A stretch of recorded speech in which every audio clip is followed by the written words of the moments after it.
আমাদের ছাদ বাগানে একটা করমচা গাছ আছে, করমচা ফল। আমরা গ্রামে সখীপুর অঞ্চলে বলতাম করাইস। এই করাইস গাছ আমাদের বাড়িতে ছিল, সেগুলো আমরা বপন করি নাই, ওটা এমনি চালা জঙ্গলে এমনি হইতো। সেটা অনেক টক ছিল, কিন্তু সেইটা এখন দেখতে পাই না এখন। কিন্তু আমি আমার এই ছাদ বাগানে আমি নার্সারি থেকে করমচা ফল গাছ এনে লাগাইছি। তো সেই করমচা ফল প্রতি বছর বহু মানে প্রায় ৭-৮ বছর যাবত করমচা খাই।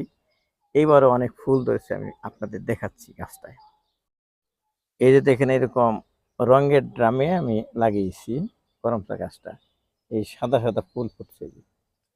গাছে কিন্তু কাঁটা আছে, এই জন্য গাছটা একটু সাইডে রেখেছি, ইয়ের সাথে, ওয়ালের সাথে। এটা কাঁটা আছে, কাঁটাযুক্ত গাছ। এই যে সাদা সাদা ফুল ফুটছে এগুলি।